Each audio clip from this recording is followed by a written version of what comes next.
I'm Sarai. And I'm Haley. And this is Seamwork Radio.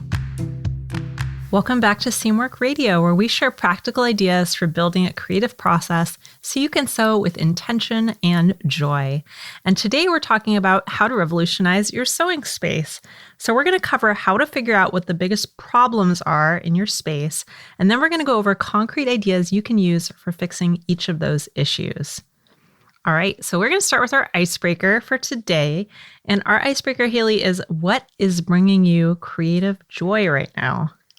Ooh, I have a lot of little creative projects going that I'm having a lot of fun with. What comes to mind, though, is that I've been working on my plans for my 2023 garden, and all of my seeds are ordered and everything is coming to life. We're going to be building the raised beds in the yard, and I have a shed that's going in this week. And so it's really exciting to see, even though I'm not even doing some of these things myself, someone else is building the shed. It's nice to see all of the work and planning I've been doing coming to life and becoming real, which just has me really excited for spring, which might backfire on me because we kind of have a little ways to go before it's properly spring. We're recording this in mid-January, but I'm really excited about that. And that's bringing me some creative joy, and also has me thinking about spring sewing and spring socializing and all the fun things that we get to do in spring. So that's what's bringing me some joy right now. What about you? Yeah, I think that's one of the fun parts of winter is just planning. Getting getting all your plans in place for later in the year. I don't know, that's fun too. For me, I think what's bringing me creative joy right now, I'm doing some of the same things. So that's part of it. But I think the biggest thing right now is I'm learning how to use Procreate on my iPad to do drawing. And I got an Apple Pencil. I just have an iPad mini, an old one. And so I got the older Apple Pencil. It's pretty inexpensive. So I'm learning how to draw with it on my iPad. And it's been really fun. Ooh. I've been doing some drawings that I'm pretty happy with, that I spent a long time on, and some that I did that I'm still struggling with a little bit, but I'm learning a lot, and that's been really, really fun. And what I would like to do is design some textiles and have them printed with spoon flower, so I can maybe in the summer make a dress with some fabric that I've designed myself. I think that would be really, really fun. We'll have to add that to the Seamwork shop on Spoonflower. Yeah. I've always wanted to design some fabrics because I'm really interested in, for some reason, I don't know, there's something about designing repeating patterns. I took a class on it several years ago at the local art college, and I just think it's so fun to design repeating patterns because it's different from just drawing or creating an illustration or something like that, because you have to imagine it in repeat. And I think there's so many different variations. It's just really, really fun. So I'm enjoying that a lot. That's fun. Patterns are fun because they're it's a little bit mathematical too. Yeah. And strategic. So you get to use kind of both parts of your brain. Yeah. And there's a lot of different styles. I like a more scattered pattern a lot of times on clothing, at least, but I also like the really packed ones, all the Liberty florals and things like that. There's just so many different styles. So it's going to be fun to play around with it once I get a little bit better at actually drawing on the iPad. So that's what's bringing me creative joy right now. I think that if you have an icebreaker for us, you should definitely leave it for us at seamwork.com/go/icebreakers, because we're always looking for more icebreakers, and we will probably use it on a future episode. So thank you to everybody who's left them for us already, and we would love to hear yours. All right, so let's get into today's topic. So we did this survey a while back, and we found that 73% of the sewists that we surveyed told us that their physical space stops them from sewing. So think about that. The majority of us are held back from a creative hobby that we love simply because of our environment. So we're going to talk about how to identify what bothers you the most about your sewing space, and then we're going to share some ways to make it better. And by identifying your top pain points in your sewing space and then working on those specifically, you can really make the biggest impact. So that's what we're going to talk about today. Let's start with talking about our spaces. So what do you love about your sewing space, Haley? Ooh, I think that what I love about my sewing space is my desk is right in front of a window, and I love the view out that window. It's like not anything like super fancy. I can see some trees though, and it's pretty. And having that light right on my workspace, it's like good serotonin, good feelings when I sit there. That is probably what I love most about my space, because I only moved into my current spot 6 months ago. So it's definitely a work in progress, but that is the one thing I know for sure. It's staying. I'm keeping it that way. Yeah.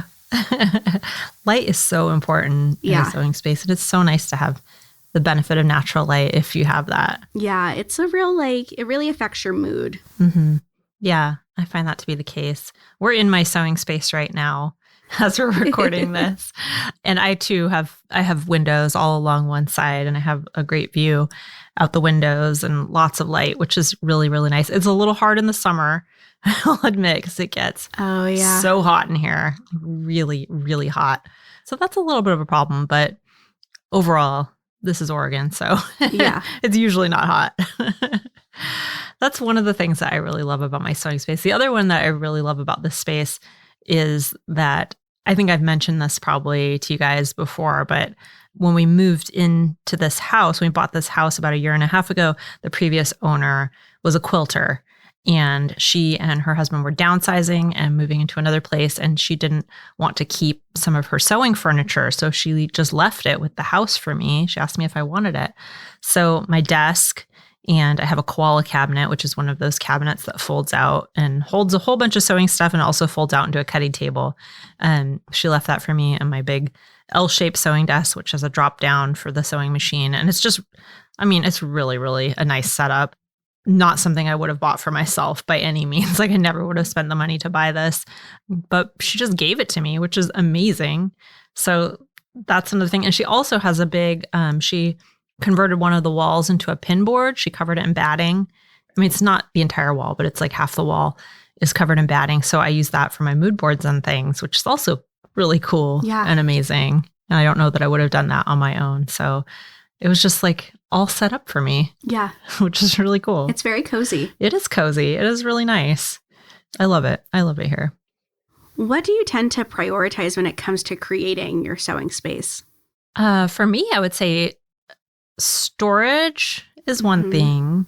Definitely making sure that I have accessible storage, making sure my patterns and my fabric have homes. Especially, I have a lot of patterns, especially vintage patterns, and I like to keep them organized or I know I won't use them. So making sure that I have things organized in such a way that they're actually going to get used, I think is probably my top priority. Yeah. And then after that, I would say just making it feel like a place where I want to be, What about you? Well, it's very practical that you prioritize storage. I feel like in the past I have, but my current sewing space it's the first time I've ever had a space that was dedicated to sewing. I've always had to I was always on a dining room table, or it was my husband and mine's office and a guest room, or just very multi-purpose. So I think my first priority in this case was I just wanted it to be kind of cute. I didn't have the money to spend a ton of money up front, but I was like, I'm going to buy a cute rug. I'm going to hang some curtains, and I'm going to hang a quilt on the wall, and it's going to be cute because this feels like the biggest luxury in the world right now. And I just needed to honor that in a way. Yeah. I think that's one reason why I'm so adamant about storage, because I've always been in a either hybrid space. This is actually still a hybrid space because it's also my office and also a guest room. But I've always either been in a hybrid space or at my dining room table, or, we had a little nook in our kitchen in our old house. And keeping things tidy and out of sight was really important. I'm not normally I'm not a super tidy person, I wouldn't say. I'm probably average at best. But that's kind of made me into a tidier person when it comes to sewing stuff. Yeah, definitely. I'm a fairly tidy person, so storage has always been my priority. But just recently I've been no, it needs to be cute. That's the priority right now. And I'll work on storage later. Is there anything that peeves you about your sewing space? There's a couple small things that do. One is that this room is carpeted, and that's not so great for sewing because the threads get everywhere and it can be hard to clean. You can't just sweep it up. You have to vacuum, and especially when you have animals, you don't want them to eat the thread. So it can be a little bit of a cleanup issue. Also, I like to use rolling chairs when I sew. And so I had to get some mats to put over the carpet so I could actually roll the chairs on the carpet. And it's still kind of hard to move them around. So that's a little bit of an annoyance. It's also, this is more because I'm filming a lot of YouTube videos now at home. There's not a lot of like blank wall space or, wall space generally in this room. So that's a little bit of an issue, but they're all pretty minor, I would say, with the actual space. I do have some peeves around the way I have not put in enough effort in organizing the space in the way that I would like. Yeah. But that's more like things I would like to change. What about you? That is a good question. I think what peeves me most about my sewing space is that I live in a house that was built in the 40s and there are 2 outlets in the whole room. And they're like very inconveniently placed. And so I have to have like some extension cords running. This is like such a minor, like petty thing. But it's the first thing my eye zeroes in on when I walk into the room. And I feel like I'm just like always having to like negotiate what can be plugged in and what can't be plugged in. And if the serger's plugged in, then I can't have my light plugged in. Just like kind of annoying. That is like just a highly specific peeve of mine. I feel like all of these things, they might feel minor in a lot of ways, but they're the kinds of things that do make you feel like your space is not optimal. Yeah. And they're little tiny roadblocks to doing what you want to do. Well, and it definitely stops me from sewing late at night because I'm like, well, I can't have my serger and my machine plugged in and have the light, which I obviously need to sew. I probably could figure out something, but it might not be like super fire safe. Just keep an eye on it. Don't leave it. I know. So, I mean, it is minor, but it is an annoyance that that stops me from sewing at times where I could be getting some sewing done. So. Yeah, I think, actually thinking about it, I would say that that's another issue that I have is that the fact that this is a hybrid space. And so it is also my office and also a guest room. The guest room part that's just when people are here, which is not very often. But the fact that it's my office means that I have to juggle, papers and work stuff. And I have like my notebooks around and all kinds of pens and stuff. And I have to manage all of that along with the sewing stuff. And so that can cause more of a mess, which kind of gets in the way of sewing sometimes. And I think probably a lot of people have that situation where you're using your sewing space for something else at the same time. Yeah. And that can be like a little bit of juggling. Yeah, I might have to take back that my space is not a hybrid space because it is actually my office as well that I work out of every single day. And since I'm in charge of the photo shoots that we do here at Seamwork, it is like a shipping center in my office. It's just like all of the fabrics that we ordered for the samples. And so there is like a little bit of the, that to juggle. Stuff. Just stuff. Stuff everywhere, you guys. This space would be great if it wasn't for stuff in it. Stuff is really ruining everything. All right, so let's talk about some tips. So we mentioned before that the way we're approaching this is to think about what the biggest problems in your space are. So we'll start with that, and we're going to talk about some of those problems that you might have, and then we'll go through some possible solutions you could try or maybe just think about experimenting with to help you solve those problems. So the first one we want to start with is if the amount of physical space is your biggest pain point, then we're going to share some things you can do. So if you feel like you just do not have enough space to work in, obviously I can't wave a magic wand and give you more space, but there are creative ways to work in almost any size space. And we even have a seam worker who sews in their closet. It's not even a walk-in closet. It's impressive. It's just a closet, which is pretty amazing. So if somebody can sew in their closet, you can probably find enough space to make it work. So some tips if this is the issue that you struggle with.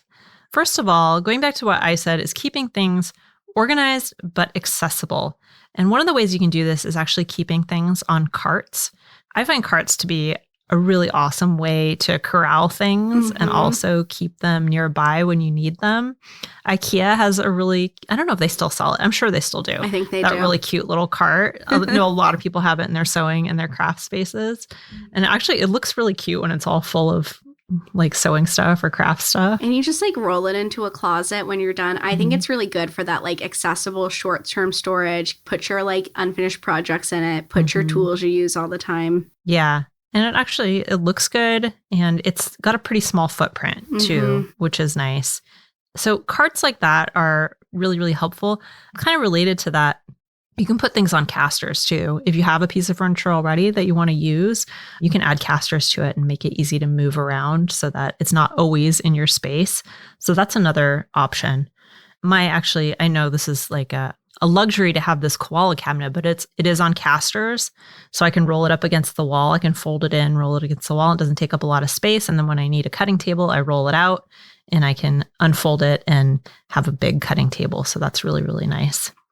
Make sure that your most frequently used tools and equipment are the easiest to access. That's really important. So if you're short on space and you need to keep some things hidden, it's really helpful just to have the most frequently used stuff available to you. So that goes back to the accessibility thing. And I think that is super, super helpful when you don't have a lot of space. Like I was saying before, most of the time I've been sewing, I did not have very much space at all. And making sure that those things, like, for example, my rotary cutter, my shears for cutting fabric, my iron, all those things that I'm going to use every single time are available to me was really, really helpful. You can also take advantage of vertical space. So if you have vertical space to play with, this is a great small space solution generally. So this is something people use when they live in small spaces a lot, and it works in your sewing room. So if you can mount things on the wall, like pegboard, a pegboard can hold so much stuff. It's kind of incredible. And I think they look really cute too. They have that really nice like workshop look to them. So I don't know, it's inspiring to look at your wall of tools, I think. Another thing is that there are some unexpected places that you can find storage. So just always be looking for storage. You can find storage under the bed, under the couch, inside an ottoman. There are a lot of ottomans that actually have storage inside them. So there's a lot of unexpected places where you can just hide your stuff when you're not using it. Haley and I have both mentioned that we keep stuff in our garage, like fabric in our garage that we're not using at the moment. So that's another option. There are all kinds of places you can keep things that'll be out of sight that you might not be using right now. And then another tip is if small space is a concern for you, it can be helpful to clean your space after every sewing session. That'll just help you to feel like things are not quite so chaotic. So we have an episode, actually, episode 101, which is going to tell you how to do this in just 15 minutes, how to clean your space in 15 minutes. And I find that really helpful. I get stressed out if my space is messy. When I've been in smaller spaces, I would say it's doubly stressful. So I think that's a really important one. And going back to the first tip about the carts, and I mentioned my koala cabinet, I will also say, thinking about that, one of the places I lived in before where I had very, very little sewing space, I also had one of those folding tables. It's like a folding breakfast table from IKEA that was on casters, and it folds up really, really small, but the leaves fold out and you can put a cutting mat on it. And it was just the right size for cutting, and it took up almost no space. So, and it had drawers in it. So a very, very cheap alternative to something like a koala cabinet. Yeah. I used to have a butcher block that was like on casters that I had in my kitchen, and I would like use it for kitchen stuff, but also I could like flip the leaves up and use it to cut, put my iron, because I had one of those little tabletop ironing boards. I just rolled it over when I was sewing, and it was like really great to have a little multi-purpose piece of furniture that I could use in my day-to-day life, but also for sewing. Yeah, I bet you could find some vintage pieces on Craigslist or Facebook Marketplace or something like that too that have leaves. Just look for things that have leaves or fold out options. I got mine for free. My in-laws were cleaning out their garage, and I was like, give me that. I drove it down to Los Angeles from Southern California, and it followed me. I still have it all the way up to Portland. All right. So that was about physical space, if you don't have enough physical space. The next one is if a lack of proper tools is your main problem, then we're going to talk about how to upgrade your tools and equipment. So the first thing you can do if this is an issue for you is get an adjustable height table that's large enough for cutting fabric. And the reason we mention that is because even though a table like that is big, it means that you don't need a second table, which is really nice. So if you get something that where you can adjust the height, then you can use it for both cutting and for your other sewing tasks. And I think that's a really nice way. It actually saves space if you have enough space for a large table because you don't need both. So I think that's a really great way that you can upgrade your space if you have the room for it. Another really cool upgrade that you can make if you don't have it already is getting a serger. A serger is just going to transform your sewing, especially if you like to sew with knits and you don't have one yet. A serger can really eliminate a lot of the frustrations with sewing knits. It just makes it really fast, really easy, and you can use it to get a clean finish on your woven garments as well. So if you have the room and you have the budget for it, that is definitely an upgrade that is well worth it for a lot of people. The next thing you can invest in is pressing tools. We talked a lot about pressing tools in episodes 106 and 107, where we cover 20 essential tools to have. So if you haven't listened to those episodes and upgrading your tools is something that you're interested in, you want to kind of invest in better tools, those are really good ones to listen to. But thinking about what pressing tools you already have and how you can upgrade them, so that would include your iron, maybe your ironing board, other pressing tools like a tailor's ham or a seam roll, if you don't have those already, are really, really good investments that don't necessarily cost a lot of money. And I feel like bang for your buck, those are the ones to go with. If you're just looking to spend a little bit of money and really upgrade both your sewing and also I think your sewing experience, I think you're just going to enjoy pressing a lot more. And pressing is a huge part of getting the result you want in sewing. So definitely recommend that. And then the last thing you could do, or you can consider, I guess, in terms of upgrading your stuff, is a dress form. I don't have a dress form here, like personally. We have them at the office, obviously, but here I don't have one yet, but I've been thinking about getting one. I think it would be helpful. It would be nice. It's a nice to have for sure. So we have an article called Dress Forms and Mannequins that helps you weigh the pros and cons. So if you're interested in that, you could check that out. But I'm thinking about, do you have a dress form at home? I do have a dress form. I got it for free. There was a place that was like getting rid of a bunch of stuff. And so I like nabbed this, like the last day of their like studio sale, nabbed this dress form. It's really beat up. Is it your size? It just happened to be your size? It is a dress form size 14, which is more like regular size, like 10. So I can like pad it out to make it more my size. And I have done that in the past. I actually really don't use mine like super often anymore. I used to use it more when I would drape more frequently, but I just don't drape so much anymore. Yeah. But it is kind of like nice to have that option. I feel like I use it a lot when I'm like letting things hang before I hem them. And I want it to be like on a 3-dimensional form. I think sometimes that helps. Yeah. I kind of feel like I wouldn't use it that much for actually fitting or anything like that. I feel like it would be more for visualizing what things are going to look like. So doing like some draping just to kind of see what things look like, how fabric falls on a body, that sort of thing. Maybe seeing, you know, if there's an extra detail I want to add, I can actually visualize what it's going to look like on the body before I decide whether to add it, that kind of thing. I feel like it would be, it's definitely a nice to have, but I've never used them that much for fitting because it's just not the same. Yeah. Unless you invest in one of those like custom dress forms, which are really cool. I think that it's one of those things that like, if I were you and I saw one at a yard sale, get it. But you know, it is a nice to have though. Yeah. I will say in terms of fitting, like it is helpful for maybe a first pass and just seeing, you know, is this the right size, that sort of thing? Are there any obvious problems? Yeah. But it's going to look different on a real life squishy human. Always does. All right. So our next set of tips is for if your sewing space is really cluttered or disorganized. you'll probably want to upgrade your storage because that's going to have really the most impact for you. So something I'm always a huge advocate of is to look into long-term storage and short-term storage. I think that this is a really helpful way to kind of divide and conquer and figure out your specific needs. Obviously, your long-term storage does not need to be nearly as accessible as your short-term storage is. And I feel like it makes the kind of beast of organizing feel so much easier when you break it down that way.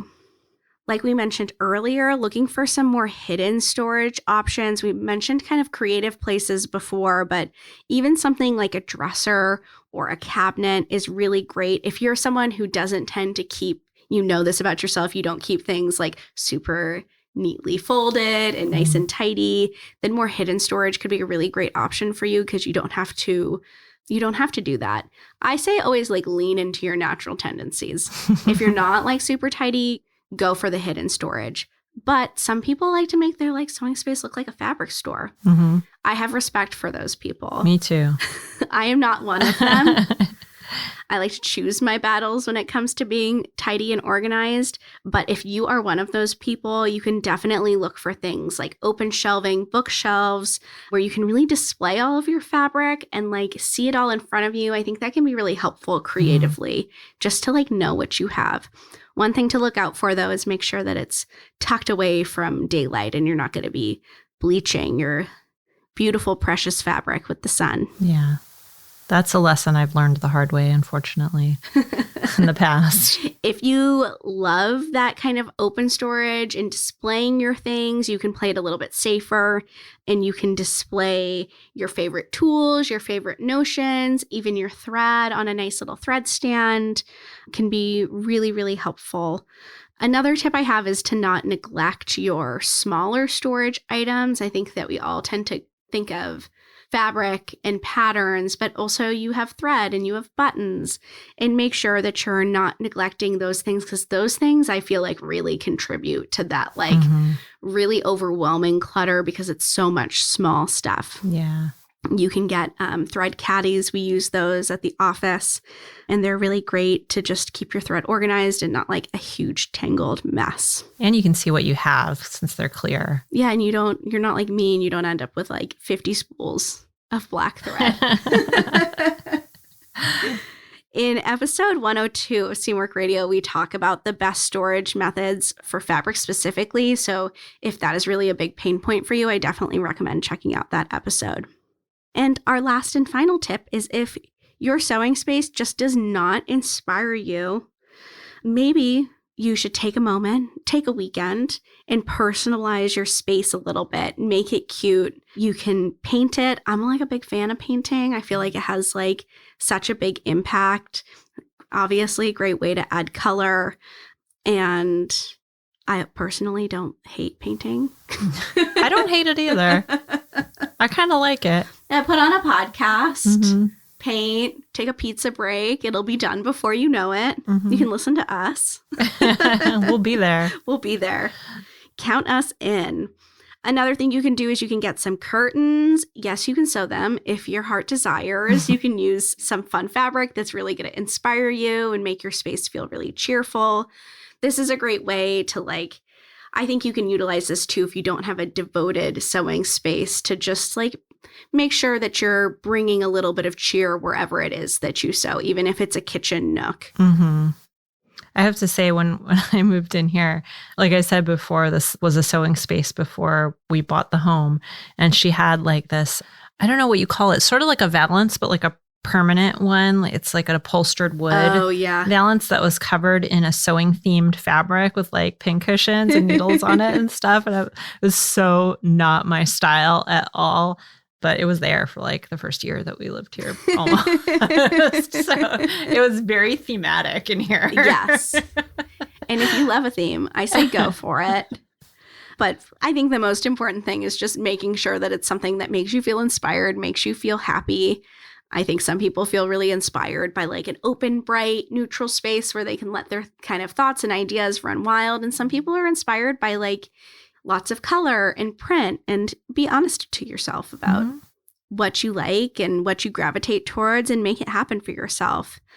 Another like really easy thing to make, this is my number one way to like make any space just feel cooler, is just get a rug. Yeah, it's true. Rugs change things up. Yeah, if you like hate painting, you're like, Haley, I'm not going to do that. But I want color. Haley, you're crazy. You're crazy. Don't do that. I don't want to do that. Go get yourself a rug. I've gotten, even if you're on a budget, I've gotten plenty of rugs at the Goodwill. Mm-hmm. I highly recommend. I would recommend getting them cleaned, though, yes. if you get a used rug. Oh, because like bugs are a real thing, especially if the rug is wool. Mm-hmm. You could be bringing them into your home. I saw this like hack somewhere on the internet where someone like brought a rug to, you know, those like DIY car wash places where it has like the power washer hose, and they like hung it up on the wall and power washed it. Whoa. I'm very intrigued by that. That sounds very satisfying, but also, how are you going to get this sopping wet rug? Oh my goodness. That sounds very heavy. It does sound very heavy. and maybe smelly. If it's wool. If it's wool, yeah. Especially. Yeah, that was a little segue, but yeah, get a rug. Add a little pop of color. Another fun thing is to hang your sewing related stuff on your walls. You can hang up a mood board, you can frame some envelopes to vintage sewing patterns and display them. You can also display a quilt. Mm-hmm. I have both a mood board and a quilt in my sewing space. I have a mood board and I want to hang up a quilt. It's one of my projects this year, is make a wall quilt. They're so satisfying. It's such a fun little break from your like regular sewing content. Very different. Yeah, totally. All right. So those are our tips for you to help you revolutionize your sewing space. And hopefully you found something in here that's helpful. So I'm just going to recap some of the issues you might encounter and some of the ways that you can address those issues. So the first issue we talked about is if you don't have enough physical space, and that's your biggest pain point, then what you want to do is make sure that you have things organized but still accessible. So we went over some ideas like keeping things on carts, rolling furniture, foldable furniture, things with leaves, and making sure that your most frequently used tools and equipment are really easy to access. So access is the big thing there. The second issue that you might encounter is a lack of proper tools. So if that's your issue, we talked about some of the ways that you can adjust and update your tools that you have, including things like getting an adjustable height table, getting a serger, pressing tools, and maybe a dress form. Those are some great upgrades that you can do if you don't have them already. The next one is if your sewing space is cluttered or disorganized. We talked about some ways to upgrade your storage. So thinking about long-term and short-term storage and hidden storage options. Those are all great ways that you can organize your stuff while keeping things kind of tidy and neat looking, depending on how much of that you need. And then if your sewing space doesn't inspire you, we talked about some ways to personalize it, like painting and curtains and rugs and displaying your sewing stuff on the walls to make it feel more like you. So those are some of the big pain points that we've seen from people and some of the ways that we think that you could address those pain points. So what's your big takeaway from this episode, Haley? I think that my big takeaway is, I think when it comes to like creative folks like us, when it comes to like our space, I think we tend to take like an all or nothing approach sometimes. Mm-hmm. Like I'm either going to redo the entire room or I'm just going to leave it as it is. And I like this approach of like picking the thing that really is like impacting you the most, stopping you from sewing, and then solving that problem. It feels really approachable. Yeah. I think that that's actually just a really great approachable way to solve a lot of problems you may be having. It's good advice. It is good. It is good.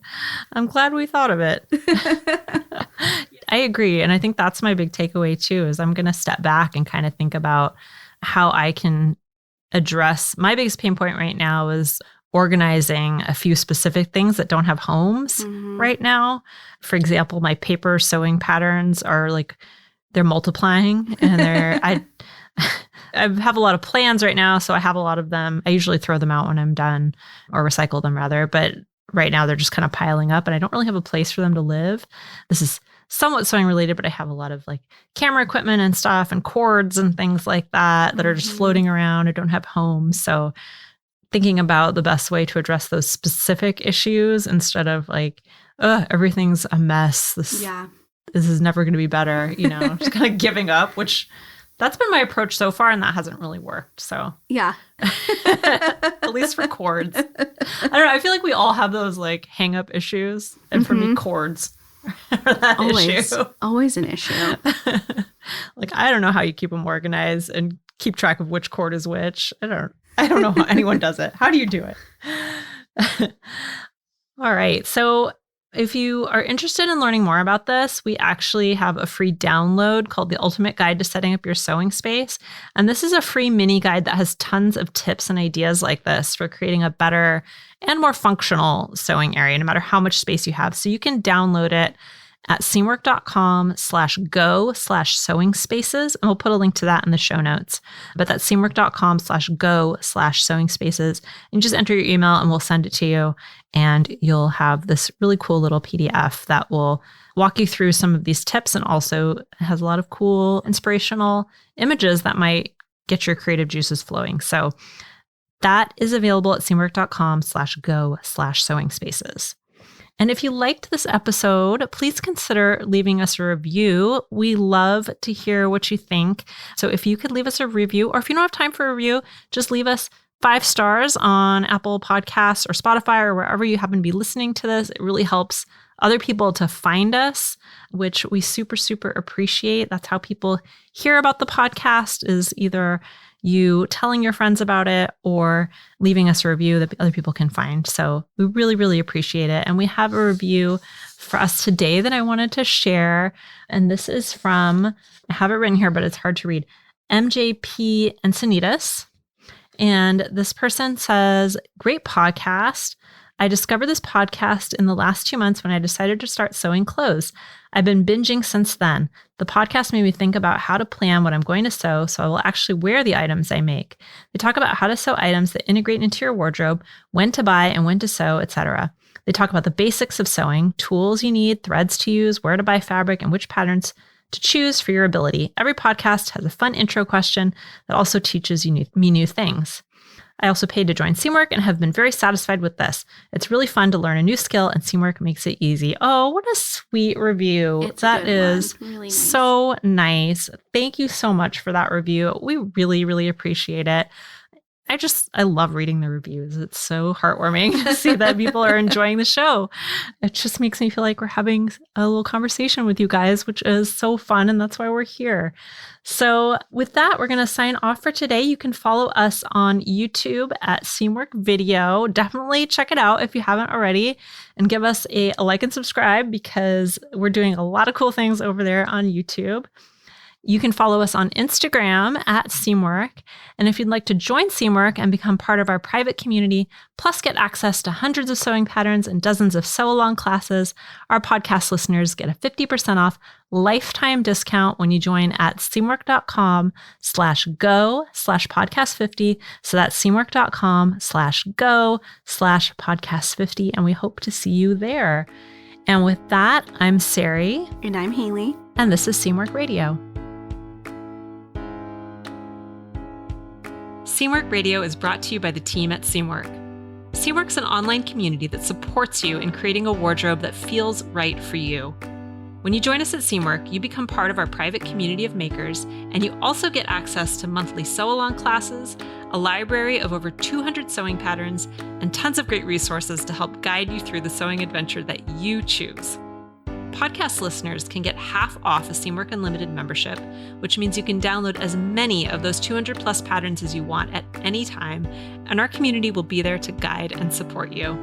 If you'd like to join us for half off, just visit seamwork.com/go/podcast50.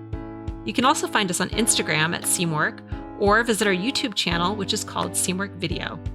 We love hearing from you, so let us know if there's a topic or a personal story that you'd like us to cover. Thanks for listening to Seamwork Radio.